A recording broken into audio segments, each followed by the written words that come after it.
जम्मू कश्मीर में हिंसा के बाद दो नए शब्द सामने आए हैं, हाइब्रिड टेररिस्ट और पिस्टल किलिंग। दोनों का लिंक पाकिस्तान से जुड़ा है। पाकिस्तान में बैठे इमरान खान और बाजवा की टीम लगातार इस कोशिश में नए कश्मीर को कैसे टारगेट किया जाए लगी हुई है।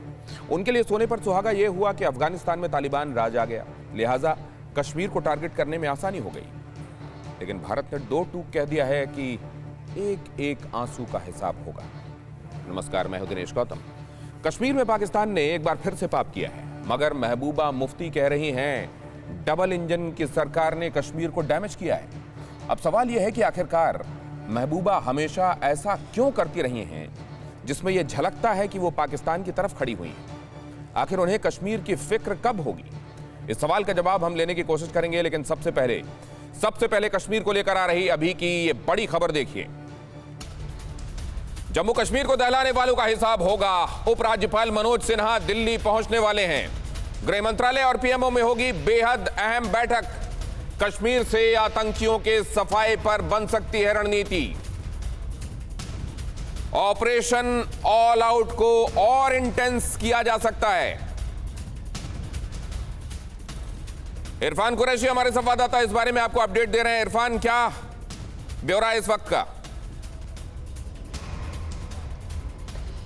देखिए दिनेश, TV9 भारतवर्ष को सूत्रों से पता चला है कि लेफ्टिनेंट गवर्नर मनोज सिन्हा दिल्ली के लिए रवाना होंगे और दिल्ली में गृह मंत्रालय में जो है एक बड़ी बैठक होगी, जिसमें जम्मू कश्मीर के हवाले से जो है वहाँ बैठक होगी और सिक्योरिटी सिनेरियो अभी जम्मू कश्मीर में क्या है और ख़ासतौर पर कश्मीर घाटी में पिछले कुछ दिनों में जिस तरह सिलसिलावार टारगेट किलिंग्स आम नागरिकों की हो रही है, उस पर चर्चा होगी। हालांकि कल भी लेफ्टिनेंट गवर्नर मनोज सिन्हा ने एक बड़ी बैठक यहाँ जम्मू कश्मीर पुलिस, CRPF और अन्य सुरक्षा बलों के ऑफिसर्स के साथ की और एक रणनीति बनाई गई है कि आखिर किस तरह इस टारगेट किलिंग का काउंटर किया जाए, क्योंकि इससे पहले जिस तरह ऑपरेशन ऑल आउट लगातार तेज़ी से और कामयाबी से आगे बढ़ता हुआ दिख रहा था, अब जो हाइब्रिड मिलिटेंट्स की एक नई जो ट्रेंड सामने आ रही है, जिसमें कुछ ऐसे रिक्रूट्स मिलिटेंट संगठन के हैं जो कि टारगेट किलिंग करते हैं, उसके बाद जो है अपना मामूल का काम शुरू करते हैं। इस तरह के व्यक्तियों का जो लिस्ट है वो हालांकि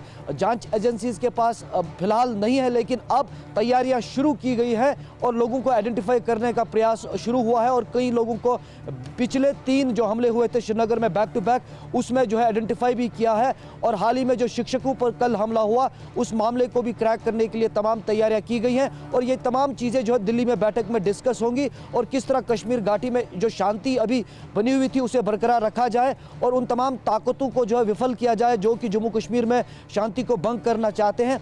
इसी सिलसिले में मनोज सिन्हा तुरंत दिल्ली के लिए कुछ देर पहले रवाना हुए हैं, इस तरह की सूत्रों से खबर आ रही है। वहाँ पर पीएमओ में भी एक बैठक होगी और सिलसिलेवार तमाम चीज़ों पर जो है डिस्कशन होगा। और बहुत ही महत्वपूर्ण इसलिए है क्योंकि जम्मू कश्मीर में इस समय जहां करीबन 70 केंद्र मंत्री अलग अलग जगहों पर दौरे पर है, विकास कामों का जायजा ले रहे हैं, कई जगहों पर अलग अलग और नए प्रोजेक्ट्स का उद्घाटन कर रहे हैं, उस समय कश्मीर घाटी में इस तरह की गतिविधियां मिलिटेंट संगठन की तरफ से कहीं ना कहीं सुरक्षा के लिए की हालांकि चैलेंज है, लेकिन इसे जो है काउंटर करने के लिए तमाम तैयारियां की गई है।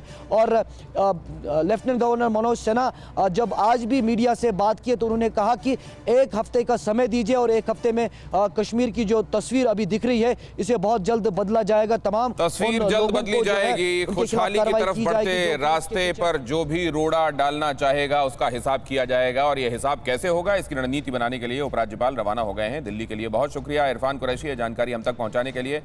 अड़ी सोमवार से शुक्रवार शाम 6 बजे सिर्फ TV9 भारतवर्ष पर।